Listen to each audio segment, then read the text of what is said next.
क्या आप भी उलझन में हैं कि कौन सा रत्न आपको धारण करना चाहिए ताकि जीवन में जो भी आप प्राप्त करना चाहते हो उसे आप अच्छे से प्राप्त कर सकें।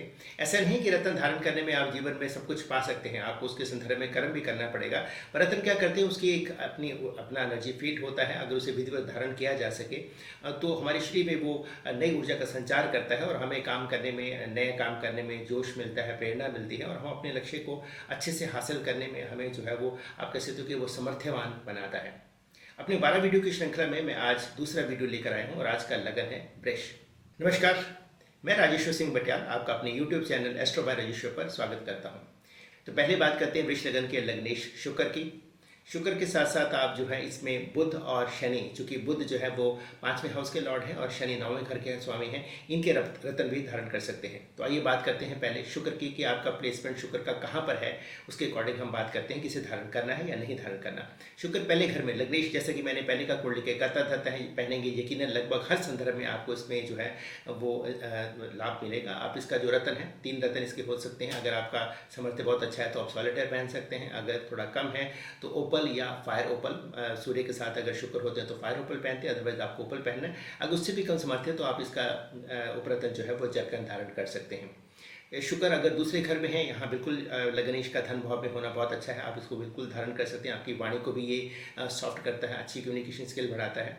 और तीसरे घर में बेनिफिट प्लैनेट बिल्कुल धारण नहीं करने, क्योंकि बेनिफिट प्लैनेट जो है जरूर से ज़्यादा आपसे संघर्ष कराती है, इवन आप संघर्ष करने में थोड़ा कतराते भी हैं, तो यहाँ पर इसको बिल्कुल भी धारण नहीं करना। चौथा घर हालांकि सूर्य का है, मित्र राशि नहीं है, लेकिन चूंकि लग्नेश चौथे भाव में सुख का भाव है, यहाँ पर आप गाड़ी बंगला माता सभी इस हाउस को जो है इसी हाउस से मिलते हैं, तो आप बिल्कुल धारण कर सकते हैं। 5वां घर, हालांकि ये कुंडली की मित्र मंडली है, लेकिन चूंकि यहाँ पर शुक्र जो है वो नीच की हो जाती है, तो यहाँ पर बिल्कुल धारण नहीं करना। यहाँ पर वो रूल नहीं लगाएंगे कि त्रिकोण का मालिक त्रिकोण में ही है तो आप इसे धारण कर सकते हैं। बिल्कुल भी शुक्र जहाँ पर नीच का हो जाता है तो आप यहाँ पर बिल्कुल भी धारण न करें।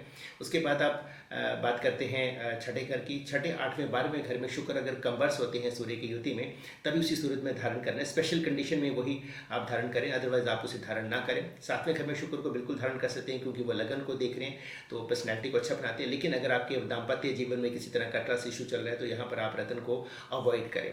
9वें घर में, 10वें घर में और 11वें घर में भाग्य का है, कर्म का है 10वां घर और 11वां घर लाभ का है, बिल्कुल आप इसका रत्न जो है शुक्र को आप धारण कर सकते हैं। वृष लगन में दूसरे रत्न की बात करते हैं, वो है 5वें घर के स्वामी बुध। बुध को आप बिल्कुल पहले घर में आप धारण कर सकते हैं। पंचम का पहले लगन के साथ संबंध बनता है, क्योंकि ये एजुकेशन हाउस के लॉर्ड है, संतान भाव के स्वामी हैं और कुंडली के जो है मित्र मंडली के हैं, तो आप बिल्कुल धारण कर सकते हैं। सेकेंड हाउस में एजुकेशन हाउस का लॉर्ड जो है वो धन भाव में चला जाए तो ये आपके लिए बहुत अच्छी बात है। तीसरे घर में बिल्कुल नहीं पहनना आपको, क्योंकि बेनिफिक प्लैनेट है, यहाँ पर वो जरूर से ज़्यादा संघर्ष करवाएंगे। चौथा घर सूर्य का मित्र मंडली का है, आप बिल्कुल यहाँ पर धारण कर सकते हैं। स्पेशली अगर सूर्य भी साथ में हो तो बुध आदित्य राजयोग बनता है।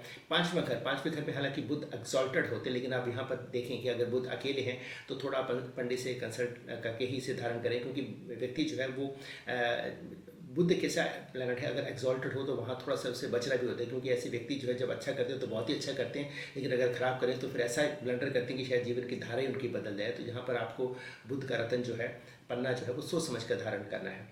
छठे, 8वें घर में अगेन अगर बुध कंबार्स हैं तभी आपको उसको धारण करना है, अदरवाइज किसी विशेष परिस्थिति में आप पंडित से सलाह करके ही धारण कर सकते हैं। 7वें घर की बात करें, बिल्कुल धारण कर सकते हैं, लेकिन अगर व्यक्ति को शादी के लिए जाना है और शादी समय उसको दिक्कत आ रही है, शादी नहीं हो रही, तो नपुंसक प्लैनेट का 7th हाउस में कोई अच्छा रोल नहीं होता, तो आप इसे यहाँ पर धारण करना जो है वो थोड़ा अवॉइड करें।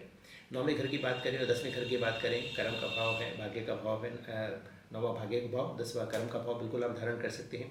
11वें घर की बात करें, यहाँ पर बुध नीच के हो जाते हैं, हालांकि ये लाभ का भाव है, तो कोई ये सोचे कि पंचम का लाभ के साथ संबंध बन गया, वो तो बनता है, लेकिन चूंकि यहाँ बुध नीच के होते हैं तो यहाँ पर बुध को आपने धारण नहीं करना है।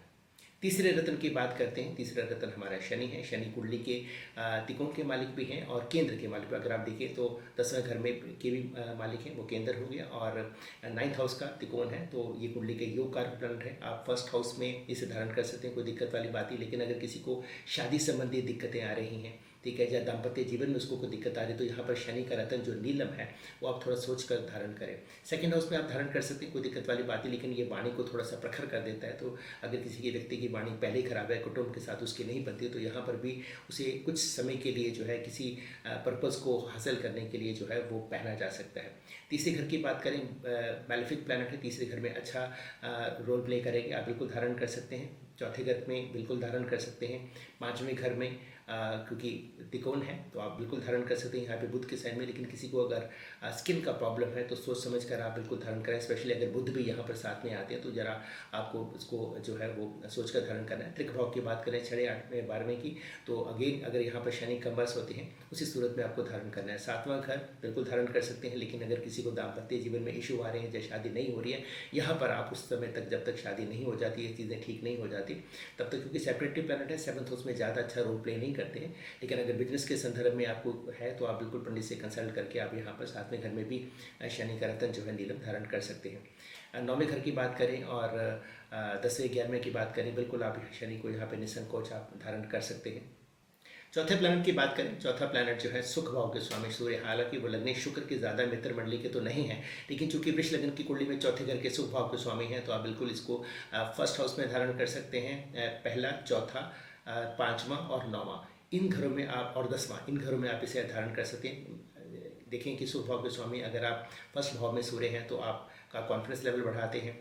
और सेकंड हाउस की बात करें, सेकंड हाउस में भी किसी सूरत में ये बना सकते हैं, क्योंकि चौथे घर के स्वामी का धन भाव में होना थोड़ा अच्छा है। कुटुंब भाव का भी है, सुख भाव का कुटुंब के साथ भी संबंध बनता है।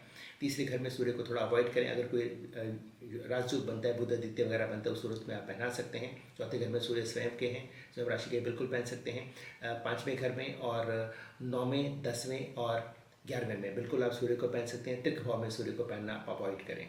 मेरा ये वीडियो आपको कैसा लगा कमेंट बॉक्स में जरूर मेंशन करें, और अगले वीडियो पे बात करते हैं मिथुन लग्न की। तब तक आप मेरे चैनल को लाइक करें, सब्सक्राइब करें, शेयर जरूर करें। धन्यवाद, नमस्कार।